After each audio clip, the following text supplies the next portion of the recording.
Hello Virgo, welcome to your reading for August. This is for Virgo, Sun, Moon, Rising and Venus. Please make sure you check all your placements to get a clear picture of what's going on for you at this time.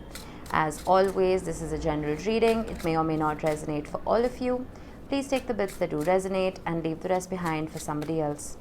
I am pulling a Celtic cross for you today, and I'm starting off with a couple of astro cards just to get an overview. Oh, nice.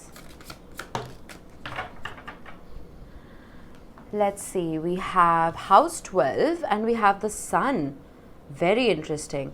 Now, house 12 is ruled by Pisces, which is the sign directly opposite to you on the zodiac wheel, and the sun talks about self-expression and the embodiment of truth. House 12 talks about spirituality, transcendence, karma, sacrificial service and healing. Now, you may have Pisces heavily in your chart. It's possible that you have Pisces as your sun and you're watching for another Virgo placement, or you could be dealing with somebody who has a lot of Pisces in their chart. Either way, I feel that with the sun and the 12th house showing up, there is a shift in your belief system. There is a shift in how you look at spirituality, how you look at healing. There is a sense of gathering happiness by healing others and yourself. Now, Virgo, you're mutable earth, right? And you're a very stable, very grounded and very hardworking sign, but you're very heavily embedded in the material 5D plane, in the material 3D plane, pardon me. I'm not saying Virgos are not spiritual. I'm saying that it is not your inherent nature to be spiritual. It is something that you need to truly dig deep within to tap into. And I see you doing that. I feel like some of you may be becoming healers. You may be not just healing others, but healing yourself through that process. There is a sense of being vulnerable enough to let a higher power guide you. Does that make sense? I feel like there is a truth that is emerging from this, from the 5D higher realm. All right, let's see. I'm using the Dreamkeeper's Tarot. Oh, beautiful. It's a stunning deck. Now, the Fates is the Wheel of Fortune. All right, and it talks about the past, present, and the future.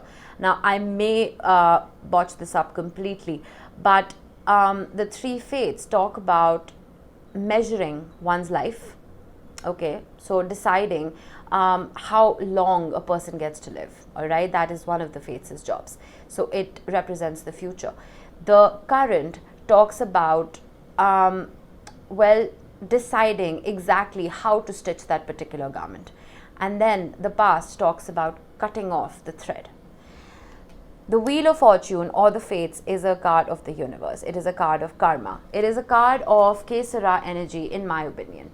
It is the energy of, even if you don't know what your future path is, trusting a divine power enough to help guide you. Literally, the messages from the higher realm that I was talking about, this is the embodiment of that energy. There is a change, there is a shift happening here in your beliefs, Virgo. And the Wheel of Fortune always comes about when there is a stagnant energy. And the universe hates a stalemate. The 9 of Wands is crossing this. I feel like you may be tired. I'm sorry if you can hear the drill in the background. The house next door is always under construction. Anyway, now, the crossing energy, the obstacle here is the 9 of Wands. The 9 of Wands can be a card of the wounded warrior. It is someone who's been through a lot and is still continuing to go through this arduous journey. I feel like the universe feels that you've had enough. I feel like the universe feels that you've learned enough, you've been through enough. And the Wheel of Fortune finally wants to shift in your favor.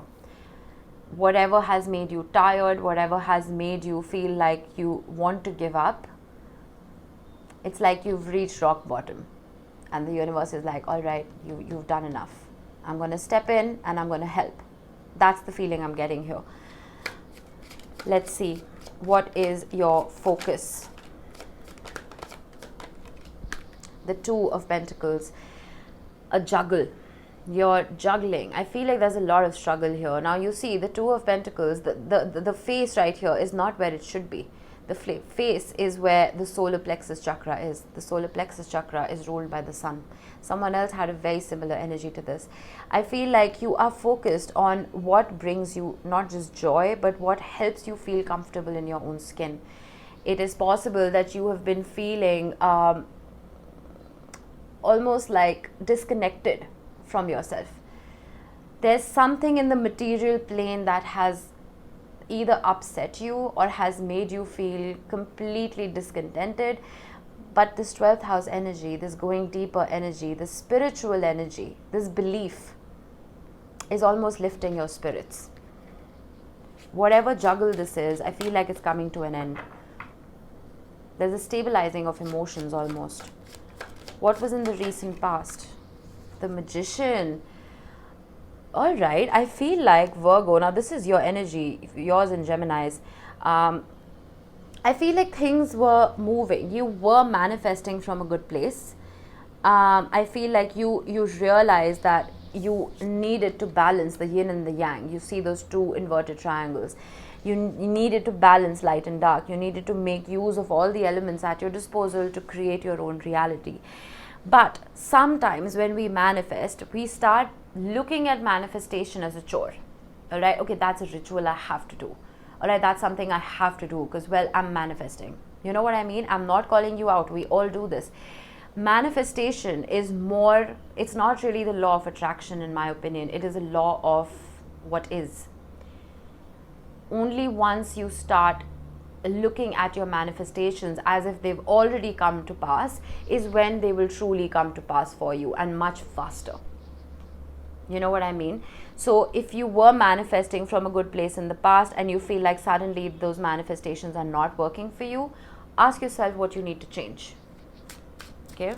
And I always like to put an umbrella on manifestations. If we start manifesting, okay, I want this particular vacation, I want this particular job, I want this particular relationship, instead of putting so much pressure on the universe, just manifest happiness. I want to be happy, you know, because that is the end goal. Money makes us happy, good health makes us happy, love makes us happy. Umbrella it. Universe, I want to be happy. That puts less pressure on the universe and your higher self, and those manifestations will come about regardless, you know, and it's way easier. All right, what is your strength? What is crowning you, Virgo? The 9 of Cups. A wish being fulfilled. This is stunning energy. I feel like you've been doing a whole lot of hard work, and this is like a reward. The universe is like, all right, you've been through it, my friend. I'm going to give you a present. This is a present from the universe. And you started off with the Wheel of Fortune. Your fortunes are shifting in a good way, in an absolutely beautiful way, because you've done the hard work. Wishes coming true for Virgo. Immediate future is the Ace of Cups. There's love coming in, and not just love from another, but love from you to you. There's good news coming in. There's happiness and joy coming in. There is a sense of contentment, emotional fulfillment coming in. Absolutely stunning energy. All right, if you're waiting for an offer of love, it's right at your door, my friend. Let's see, how are you showing up to this reading? All right, more Pisces energy. You're showing up as the Hanged Woman or the Hanged Man in the original deck. Now you see how she suspended herself with simply a web, a spider's web, which is not strong enough. But she's sure that she's not going to fall. And that surety is making her, well, not fall, you know. There is a vulnerability here because she's not wearing any clothes. That vulnerability is what helps not only shift her perspective, but gives her a broader view of life. I feel like sometimes we become too focused on what is and what isn't, on the black and the white, and we forget to suspend ourselves and shift our vantage point.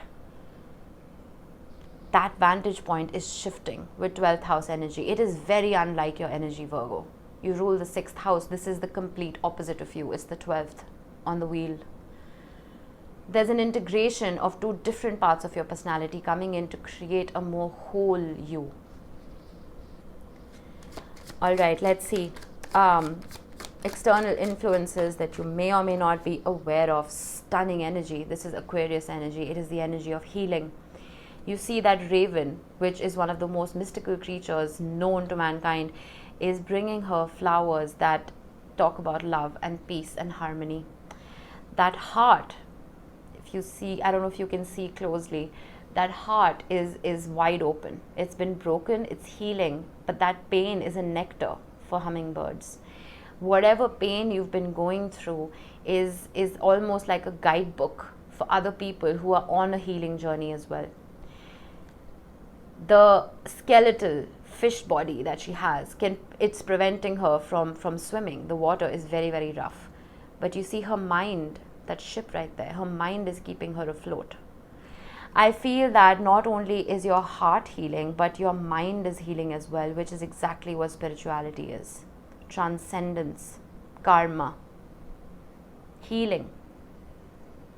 This is not just your current you, this is your higher you. This is the inner child in you. This is all of you healing itself and becoming a more rounded person, a more evolved person, where you can truly be comfortable in your own truth. And which is why you're attracting love. You're attracting a beautiful partnership. You're pouring that love into yourself so others can pour into you as well. Hopes and fears for Virgo. The Knight of Cups. You are hoping for love and you're fearful it may not come about. What did I talk about? Manifestations. Do not manifest your fears. Manifest your hopes. Let this be a hope for you. And let it be an assurance for you that this love has come to me, it is coming to me, it's already here, and it will be. You are hoping for your heart to be lighter and happier. I see that coming about for you. Potential outcome for Virgo. The Chariot, stunning energy. The horses don't have any reins. She's controlling them just with her will. There is a sense of achievement here. There's a sense of, I know exactly what it is that I want, and I'm so sure that I'm going to get it, that I will. The Chariot is Cancer energy. It is the energy of being so strong in your own mind and your heart that you achieve anything you set your mind to. And it talks about fast-paced movement. If anything has stagnated for you in the past, with the Wheel of Fortune, the Chariot, the Nine of Cups, the Ace of Cups, all of that is shifting. All of that is changing. And your manifestations are going to come to light. Stunning reading. Alright, let's get you a few tea leaves. Unicorn. Use your intuition to make beneficial changes. That doesn't surprise me because you have so many cards of intuition. You have the Hanged Woman, you have House 12, you have so much Pisces energy. Make sure you are delving deep within yourself, within your own gut, asking yourself what is truly good for you and making those changes independently, regardless of outside influence. Cup. You should accept valid criticism. Virgo, you're a perfectionist. You always have been, but sometimes it's alright to take advice. Stork. News of a birth or new business opportunity. There's a conception of something brand new taking place. Alright. Teapot. Deep friendship with someone of the same sex. You have cup and teapot. Some of you may be having a tea party. That deep friendship is what may help shift your perspective. Vase. Secret admirer. I see that with the Knight of Cups and the Ace of Cups. There is someone coming in for you, for sure. Alright, let's get you a couple of charms to close this off. Oh, we just have two initials. We have O and R. Now, these could be your initials. They could be someone you're dealing with. Doesn't have to be, or this could just represent or. There could be an option coming in for you. Two options to choose from, whether in work or in love. Alright, that was it for you, Virgo. I hope this helped you guys. I will see you in the next one. Bye-bye.